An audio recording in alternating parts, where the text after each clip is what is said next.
BA तृतीय वर्ष आदि तथा मध्यकालीन हिंदी साहित्य का इतिहास। आज हम सूफी साहित्य पर चर्चा करने वाले हैं। मैं डॉक्टर राजश्री लक्ष्मण तावरे, हिंदी विभाग, शंकरराव पाटिल महाविद्यालय, पुणे। भारत के मध्ययुगीन इतिहास में जहाँ निराकारवादी संतों ने सर्वसाधारण के लिए भक्ति के सामान्य मार्ग की और ईश्वर को ज्ञानगम्य एवं प्रेम पाप्य कहकर हिंदू मुसलमानों के बीच भेदभाव की खाई पाटने का प्रयत्न किया, उसी समय सूफी फकीरों ने भी हिंदू मुसलमानों की एकता की दिशा में स्तुत्य प्रयास किया और इस कार्य में उन्हें कबीरदास आदि की अपेक्षा अधिक सफलता मिली। सूफी प्रेम काव्य कोमल हृदय की सुंदर एवं सरस अभिव्यक्ति है।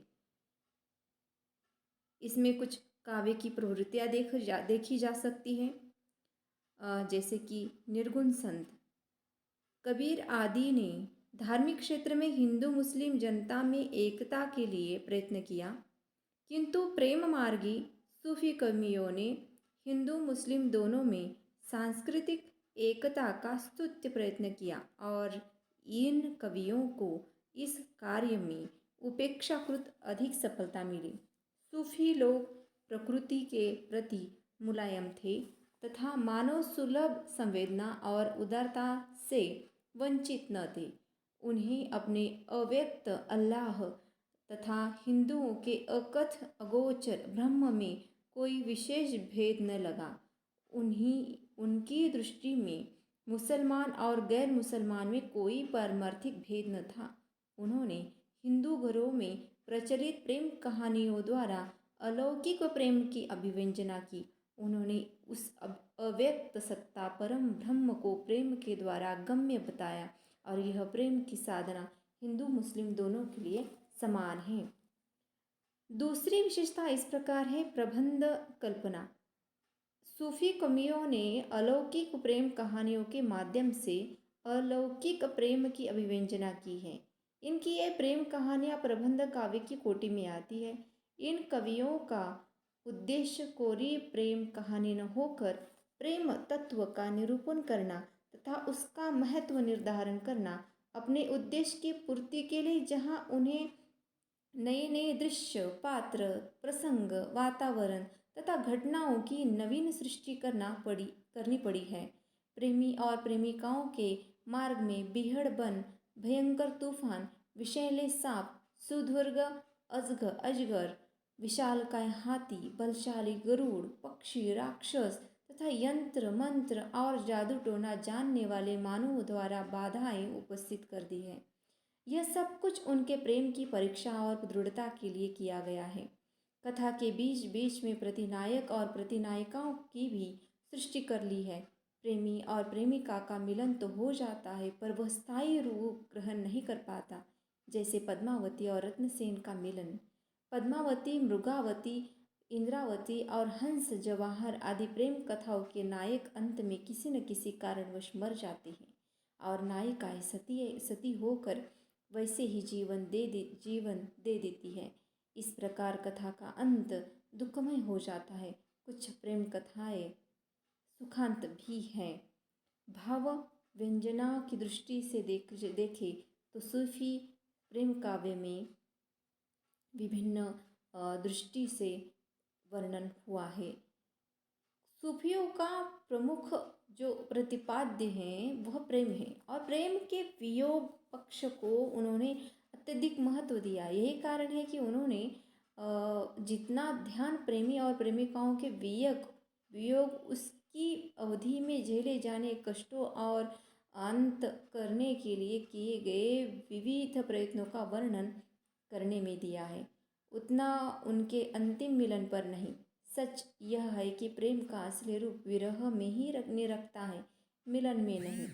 विरह अवस्था का वर्णन करते हुए उन्होंने 12 मासा वर्णन को भी महत्व दिया है और इस संबंध में भारतीय पद्धति का ही व्यवहार किया है। इन कवियों में से उन लोगों को जिन्होंने यथार्थ जीवन की खुली आँख से देखा है और काव्यों में प्रेम भावना के अतिरिक्त प्रसंगवश उत्साह, द्वेष, ईर्ष्या, वैर, कपट, दया, सहृदयता और सौजन्यपरक भावों की भी व्यंजना सुंदर रूप में हुई है। प्रायः सूफी कवियों ने प्रेम तत्व की व्याख्या करते हुए सौंदर्य के स्वरूप और प्रभाव पर भी बहुत कुछ कह डाला है।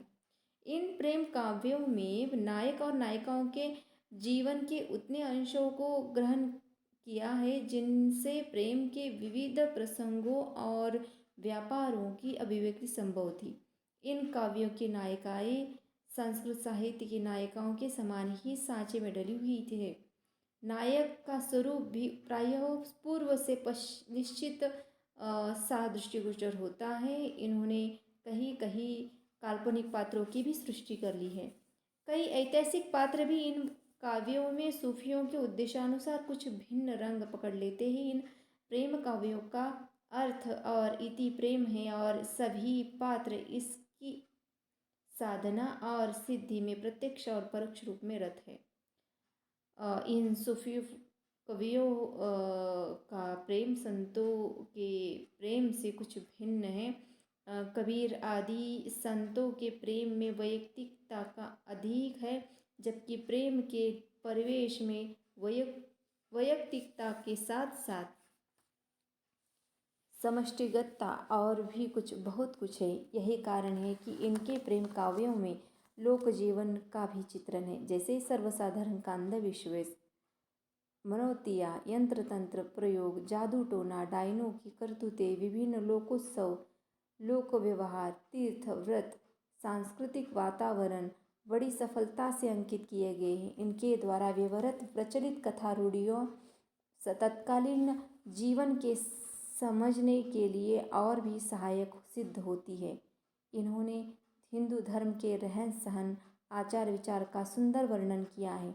पद्मावत में रत्नसेन के गृह त्याग पर माता पिता का रोना, पद्मावती का रस रंग, विदा, समागम, यात्रा, युद्ध, संपत्नि कलह, स्वामी भक्ति, वीरता, कृतघ्नता, छल, सतीत्व, अभिसार, पासाप खेलना, बहुविवाह वर्णन, इन बातों से प्रतीत होता है कि हिंदू जीवन का परिचय था। उन्हें हिंदू जीवन का परिचय था। सूफी प्रेम काव्यों में शैतान को माया के समान साधक को प्रेम के साधना मार्ग से भ्रष्ट करने वाला माना गया है। एक साधक वीर गुरु की कृपा से शैतान के पंजे से मुक्त हो पाता है। पद्मावत काव्य में राघव चेतन शैतान के रूप में चित्रित है। अब देखिए, मंडनात्मकता भी इन संत काव्यों में प्रमुख रूप से उभर कर आई है। वैसे तो निराकारवादी संतों ने भक्ति के सामान्य मार्ग की प्रतिष्ठा से हिंदू मुस्लिम जातियों के धार्मिक एकता का श्री गणेश कर दिया है, किंतु उन्हें अपने उद्देश्य में यथेष्ट सफलता न मिली। उनके कारण उनके स्वर में खंडनात्मकता की चुभने वाली कर्कशता थी, जिससे हिंदू मुस्लिम दोनों चिढ़े।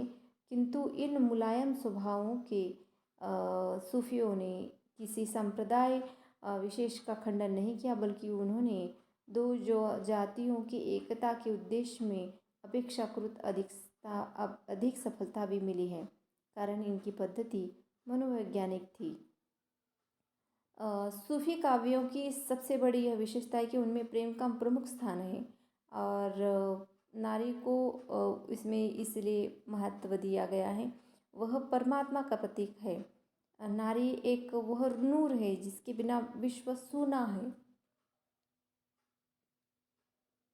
परशुराम चतुर्वेदी जी लिखते हैं कि सूफी कवियों ने प्रेम नारी को यहाँ अपनी प्रेम साधना के साध्य रूप में स्वीकार किया है, जिसके कारण वह इनकी किसी प्रेमी के लौकिक जीवन की निरी भोग्य वस्तु मात्र नहीं रह जाती, वह उस प्रकार की साधन सामग्री भी नहीं कहला सकती जिसमें उसे बौद्ध सहजानियों ने मुद्रा नाम देकर सहज साधना के लिए अपनाया था।